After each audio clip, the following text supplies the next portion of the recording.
All right, welcome to the first episode of Real Talk Real Estate.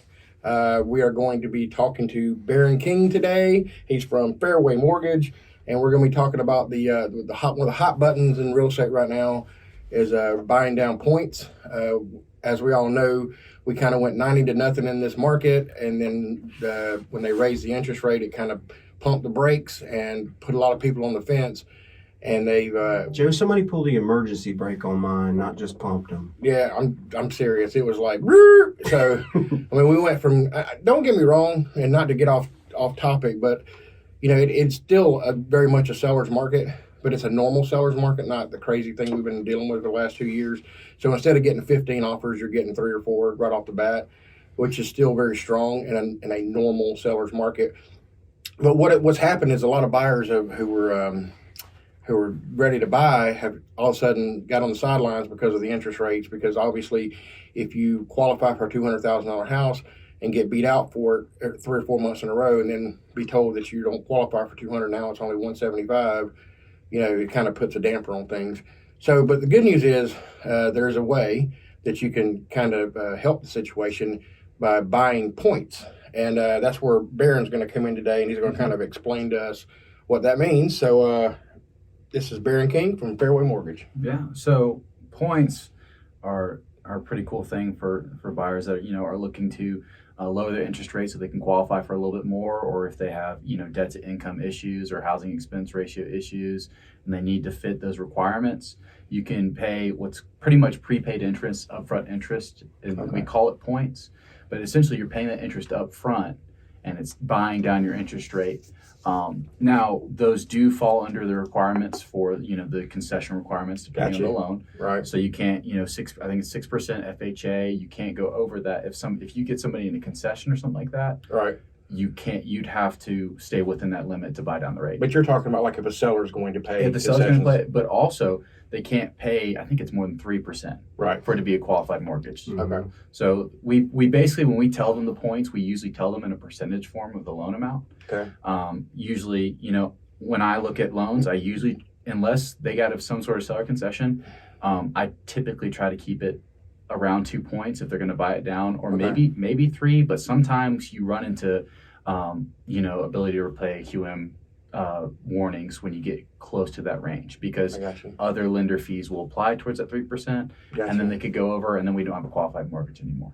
Okay, all right, and I know we had talked previously, and you had mentioned that there's a couple of different ways to do this. Mm-hmm. I know one is a kind of a gradual step process, and there's one that's just a straight buy down. Yeah. Okay. Can you explain the difference? Yeah. So the points typically is a permanent buy down. It buys down your interest rate for the life of the loan. Okay.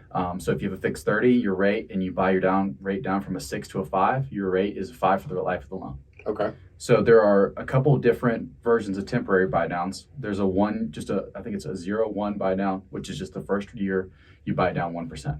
Okay. And then there's a 2-1, which is what Rocket Mortgage and all these other companies are advertising. That's your buy it down for 2% the first year, 1% the next year, and then on that third year, it becomes fixed 30, whatever interest rate they quoted you at. So 6%, it lasts 6% for the life of the loan. Okay. And then a 3-2-1 is the same thing, just 3% lower, 2% lower, 1% lower, fixed. So it's basically like a flexible fixed interest rate. So the borrower knows in the beginning what their interest rate is going to be 3 years from now, as opposed to like an adjustable rate mortgage where things get squirrely in 3 years. Yeah, an adjustable rate, once you pass that fixed period, you're kind of at the mercy of that index. Right. So it could get crazy, but the temporary buy downs give you kind of the benefit of that with a flexible or with a fixed payment that you get with a normal fixed. Okay. I'm gonna throw you a curveball, man. I'm gonna ask you something where you have to math on. Oh shoot. Okay. Yeah. Okay. All right. Let's say if I did the one that's for the first year, it's one interest rate. Second year it goes up, so you're going up probably in what 1% increments normally. Yeah. So what would I expect my payment to go up every year if I'm buying like a $300,000 house? Oh shoot. I should know that math. I think it goes up like per percentage point. It's only like $100 or so, maybe $50 or so. It's not like it's a good enough difference to make sense to some people. but they'll know that when they sit down with you, you'll be able to tell them. Yeah, okay. I can show them. What I'll do is I'll pull a rate sheet for them. Oh, okay. And I'll show them the principal and interest, the difference. Yeah, because I mean as someone in this room who's survived the 2008 real estate market. That was one of the main things is people were getting these adjustable rates. Yeah. And they were getting these fantastic rates, and then 5 years later, their payments were going up $500-600. Yeah. And they either had to refinance or go into foreclosure. And a lot of people try to refinance, which caused a big. I don't even know how to describe it, but I mean everybody tried to refinance at one time, and that's part of the reason. A lot of time of those people that refinance, their payments still went up. Right. $400 or $500. Right. I mean, because it is what it is. I mean, the interest rate when it adjusted is probably going to be the current interest rate anyway. Yeah, exactly. So I adjustable rate mortgages I'm not a big fan of. Yeah, and, they have their place with everybody, I guess, but this the buy down makes sense. I mean, because now you can go out there and you can take advantage of the best of both worlds because you can go down and obviously the 2% interest rates that's a thing of the past. Yeah, I mean, for right now, I wouldn't say a thing of the past. It's a thing of not going to happen no time soon. No, yeah. Right. Unless we have another pandemic or something crazy like that. And I know neither one of you guys are old enough really to know this, but other than what we just went through last summer and the last few years, has interest rates ever been 3%? No, that literally was just the government saying, crap, we got to get people spending money. Right. So they just lowered interest rates and just to get people going. Right. So, well, I mean, your real estate's tied to the economy, obviously. So when you can get whatever it is, whether you can make people want to buy houses or you can make it where people don't buy houses, it's kind of all connected. Yeah. So, well, not kind of, it is so all you connected. have so many people right now that are waiting for those rates to come back, and it's not going to happen. No. Well, anytime soon. I remember when 6% was like average. Yeah. If you're in the 5s or 6s, that's a good interest rate. Yeah. And I remember, no, I wasn't. I'm not this old, but I remember people telling me about back in the 70s where there was like 12 and 13 or 14%. Oh yeah. There's actually a billboard out in Macon County that's advertising 11%. It's a billboard. You could tell it's from the 70s. Right. And I'm like, I remember just riding by that. It's like, man, could not imagine what my payment would be. No, I quoted a guy like in June when the rates were like 7.5. And I was worried because I told him, I was like, you're looking at like a 7 interest rate. And he was like, oh, when I bought my house, it was like a 13. Yeah. So I was like, oh, cool. So you're good with this. But back to my original thought. I mean, what you can do, though, is if you can find it in a way to have a seller contribute to these concessions, or if you have a little bit more money to put down, you can invest now and save over the life of the loan. But what you're doing, though, is you're still getting the house you want and the payments you want. But you're not having to compete against 15 people. It's easier to win a bid when it's just you and a couple of people than it is with 15 people. Oh, I mean, there was times during the pandemic, man, that it was just like I showed this one couple 35 houses, and we put in offers on like 26 of them, and we got beat out. And finally we wrote the right offer at the right time with the right whatever, and they got the house, but it was like.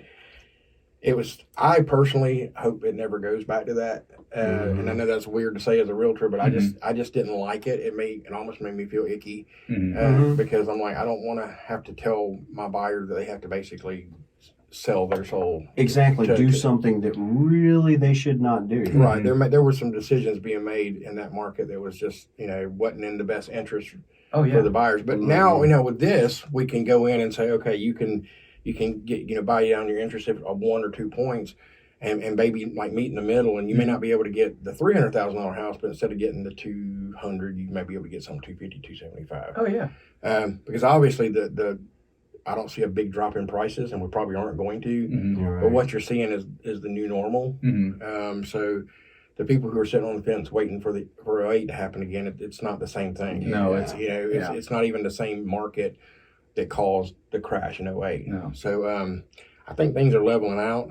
It's going to be, we are starting to see some sellers paying concessions, starting to offer incentives again. And here's the thing, buying a house should be a happy thing. Right. And that's why, I love working with buyers, because I loved, being part of that season in their life where, they could go out and, they've been saving for this house, or they, or whatever, the dream of home ownership is coming to reality to them. And then for it to become something that's borderline nightmarish, to me is like, that was a sad time. Yeah. I mean, it just is what it is. So, but anyway, you have anything to add? No, I think that's really about it. I mean, right now, what are interest rates on average normal? I mean, we're like in the sixes right now. I have somebody right now that we've bought down their interest rate to a 5.375. Okay. They did get, so what you're saying, they did get a concession for it. It bought the rate down, so they were able to pay, I think it's 4 points. Okay. And they got the concession, so it helped them stay qualified, because if the seller pays it, it stays a qualified mortgage. And that brings up another point that we're going to do another video on soon. Is a lot of people who are buying, they just don't know. They don't know what they need to do, and your credit score is it's always the most important thing when you're buying a house, because whatever bracket you land in is going to affect your interest rate, what type of programs, and definitely. So in my opinion, you should be working on your credit scores. And like I said, we're going to do a whole nother video on that, on credit scores, and we're actually either coming up in February or March. We're going to be having a home buying seminar here at this location. We'll be putting it on Facebook and Instagram here this week. That's going to invite people in to do a 3-hour seminar to basically, and we're going to go over that. Yeah. So you might, if you want to come. I'd love to. We're going to have a mortgage person, maybe even two, to get kind of two different opinions, home inspector, that type of stuff. Yeah. Free of charge, by the way. Yeah, it's free, absolutely. Even got free coffee and donuts. But that way people can we're going to run you through the whole process of how to do it and how to do it right. So anyway, well, anything else? I mean, do you have anything to add, or? I mean, I like what you said. A lot of people, that's what I see a lot, is a lot of people don't understand their credit profile. Right. They don't understand that you really, to buy a house, you really only need a 580. Right. Now, your interest rate might not be the best. And for the FHA programs, right now interest rates are kind of weird with just how much market risk going on. FHA traditionally can be a little bit lower than conventional, but I've seen FHA rates be higher than conventional. Right. But what's nice is I was actually listening to a podcast earlier and some news earlier, and it looks like FHA is going to cut their mortgage insurance premium down, which will help with affordability, because they know FHA is supposed to help those people afford homes. Right. And so they're working on, because right now the insurance premium was a little too high. Right. So they're working on cutting that down. But yeah, you really only need a 580. I don't know if I told you about this, I personally will set appointments every month with somebody if their interest rate, because their credit score isn't what they want. We'll set a goal score, we'll set up a plan, and it's free of charge. Right. And all we do is we do an accountability meeting, because I was a college athlete. I know your goals don't get met unless you have an accountability partner. Yeah, it's awesome. So it really is. We just 15 minutes talk about, hey, what did you do? What did we follow the plan? If not, we got to get back on the plan. This is where we're at. This is where we need to be. Yeah, I mean, because there's a lot of different things that go into a credit score. People don't understand. I mean, you have 3 different bureaus, and each one is, you have the ratio of your amount you have charged. Your utilization, yeah. Right, your utilization. You have so much that you have to pay attention to, and it's not just pay your bills on time. I mean, you can pay your bills on time every time and have no late payments and still have a 600 credit score because you've charged up all your cards, or you go out and you apply for every credit card you see and you got 53 inquiries. You know what I mean? So I mean, there's ways to people just. There's not enough of that. Yeah. There's not a credit coaching to get people prepared to buy. And that's not legitimate. There's some out there that's just, man, you should not do that. And there's some that charge you a lot too. And it's like, I get it, but you're also, the whole thing is I'm spending too much money on my credit card and things like that, and you're charging me PSA in the state of Georgia, it is illegal to charge someone for credit repair. Oh, really? Really? Yeah. Okay. Yeah, it is. Now, it's a misdemeanor. Okay. But it's still.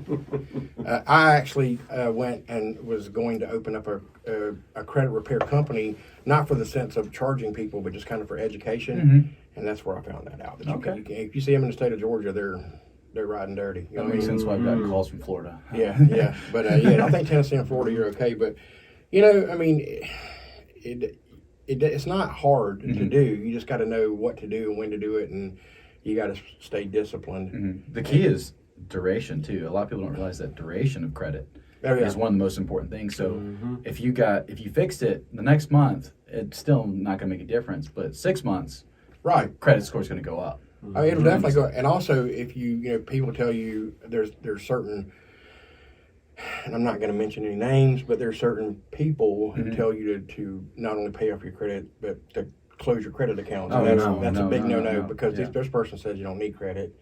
And I we're not going to name any names. I know where you're going. I mean, I see what his point is to an extent, but that's part of your credit score is your length of credit as far as like how long you've had credit. So let's say if you have had a credit card for 10 years and you pay it off and you have it and it's got all current payments, then you just lose that. You lose all that history. Yeah, you lose all that history. I mean, so anyway, we're not going to get into that though because I want to do another video. We can always touch back on it, but it's a nice teaser. Yeah, it really is because But anyway, we didn't introduce ourselves. I think we're gonna do like an introduction video later, but just for this one, this is Robert Johnson. He's with Barbee Dream Homes. He is the top producer for Barbee Dream Homes, the man. And this is Barron King. He's with Fairway Mortgage. Got his card here. And I'm Joe Barbee. I'm the broker of Barbee Dream Homes, and I'm also the property manager for FHG Property Management. So pretty much within this room, anything you need to do for real estate, we can help you out. And we'll have our contact info. We're going to upload this to probably YouTube and Facebook and a couple other places. But wherever we upload it to, it's going to have our contact information. If you just want someone that's 100% real and want to answer your questions and with no agenda, give us a call. I mean, I love educating people. I have so much to talk about, and I know we got so many videos to do, so I'm going to stop talking. Good idea. And we're going to save it for another time. Good but thanks for watching. Seriously. Yeah, really. So wherever we're at, wherever you see this at, if you'll subscribe and like and follow or whatever it is on whatever format we're using, we would really appreciate it. We'll get a lot of good info. Right, and click the notification bell. That way, when we upload a new video, you'll be notified. We promise to make this as interesting as we possibly can. So, neon sign. Thanks. Yeah, we ordered the neon sign right here. So just pretend it's there. We may even Photoshop it in later.